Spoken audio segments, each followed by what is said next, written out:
And a lot of the greats did this stuff?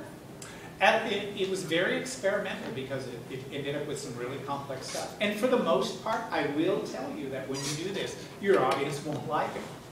Because it's almost as if the audience can't even subliminally pick up what you're doing. I'll give you an example in a couple of pages where Mozart did it with the string quartet. And they gave it the nickname, the dissonant quartet. Nice. The example of Bach doing it, most people don't like the particular Bach piece that he uses. They say, well, it just sounds weird to me. So you'd almost have to analyze it and then listen to it with the analysis to go, oh, I see what's going on. But kind of like clothes at fashion shows, right? oh, Somebody ever wears that Lady kind of Gaga's stuff? outfits, yes. Okay, so she took a nightmare and a trip to the grocery store and combined them into a dress. Okay, all right, that would explain the meat dress. Okay. He gives an example, sequence and change of mode. We talked a little about this. So, Mozart is setting up a sequence, but as he's going around the circle of fifths, he's using change of mode, adding a lot of flats. And take a look at the analysis, how confusing it gets. Not only that, it's so confusing that the author of the book got the analysis wrong, because it's not a Neapolitan with a seventh, it's a Neapolitan with a pentatonic pedal.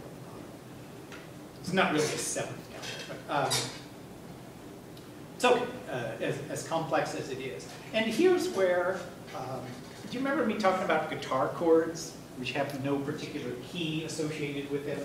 So here's where I would say if you ever are looking to analyze something like this, do something like, okay, there's a C major triad, there's a B minor triad, there's an F sharp dominant seventh triad. It changes to an F sharp minor triad with a seventh. So if you do things like this, guitar chords have no key with them. That's what the advantage of Roman numerals is. It's within a key. But guitar chords are a C chord. You don't know if you're in the key of G and that's subdominant, or you're in the key of C, it's tonic. But with these complex analyses, sometimes I find it better just to put chords up there and then kind of step back and say, do those chords have anything in common? And that's just one way that you can try to find the secret, to unlock the secret. So here, for example, if I were writing guitar chords above figure 11.4, we're in the key of C, and the first measure is a C chord. The second measure goes from a D flat to a G minor, and then from a C to an F. Well, C to the F makes sense, but then it goes from B flat to E flat, A flat to D diminished.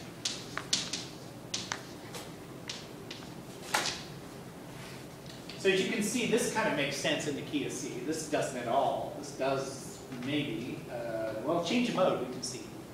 The flat 3 and the flat 7. This would have to be change of mode. That's what the dominant would look like in a minor key.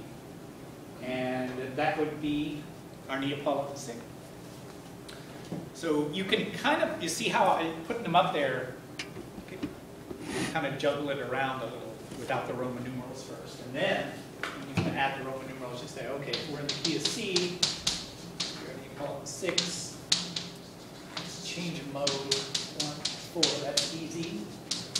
There's a flat 7, just a change of mode, to a flat 3, change of mode, to a flat 6. And to a supertonic diminished change of mode. So now we're seeing all this change of mode. So, and let's see. And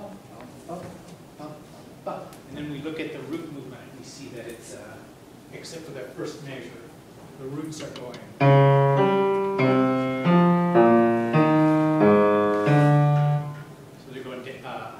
Down, fifth, up, fourth, down, fifth, up, fourth. But they're doing it through a change of mode rather than C major. So even though he's in C major, he's throwing a whole bunch of chords out in C minor.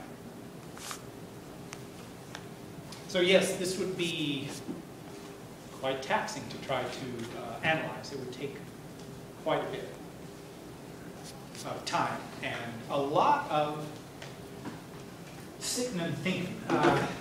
So I know at this level, in the university level, you pretty much, when you get an assignment, you take it home and you get started on it. If you're working on a master's degree, it kind of depends on where you are, but definitely by a doctoral degree, you get things to analyze, it's impossible to say, I'm just going to take it home and analyze it. I mean, you literally look at it, don't get it, look at it again, sketch something, don't get it, try a guitar chord, don't get it, and you sleep on it the next day, and I've had assignments when I was working on the doctoral level. Well, they gave us like a week to work on one measure. I remember very clearly, it was a list piece, and there was a chord in a measure. And the teacher said, in 1 week, I want somebody in class to try to explain that chord where logical.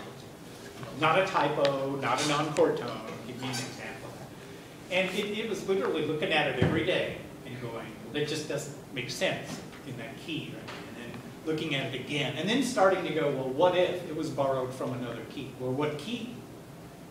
And then, well, what if when it was borrowed from another key, it was altered somehow? Well, how was it altered?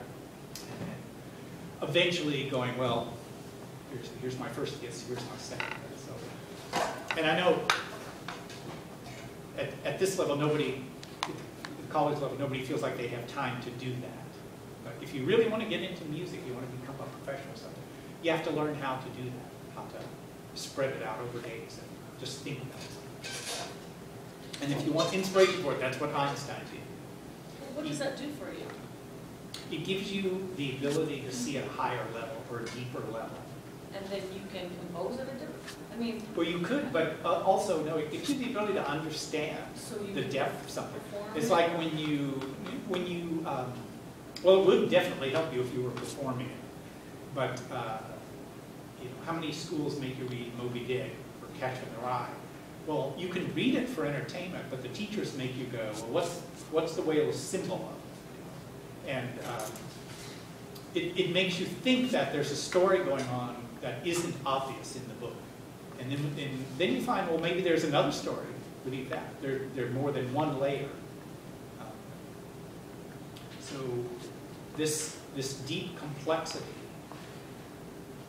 it gives you the ability to see through just the surface of something. And you can apply that to anything.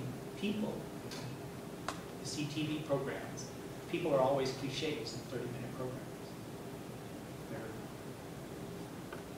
They're summed up in 30 minutes, whereas real people have many layers. So if you're not educated, you really go through life believing the cliche. You meet Jock and then you assume he's dumb or something like that. And when you study these depths in college, in math and in English and in music, and you learn that there are depth, there are layers beyond the surface, it really helps you in life in general. I mean, you begin to look at people differently. What if these people have a depth too? And they usually do, but unless you look for it, you don't. But definitely, if you were playing a piece like this Mozart concerto for piano and orchestra, if you didn't understand what Mozart was trying to do here, how could you really play it? It would be like, okay, you're an actor and you're reading a play, and they have a line of French or German, and you're supposed to recite it, so you learn it by rote. But you don't really know what it means. Well, what's it going to sound like to a German or a French person? It's going to sound like some kid trying to recite. So unless you really know what it means, you don't know what to emphasize. And the same thing here. So this concerto, I mean, this is not something a college student's going to play. This is something somebody's going to work on in a master's or a professional playing with an orchestra. So if they don't know what Mozart's trying to say, they have no business playing this with an orchestra. But it's very deep. It's really hard to figure out what Mozart's trying to say.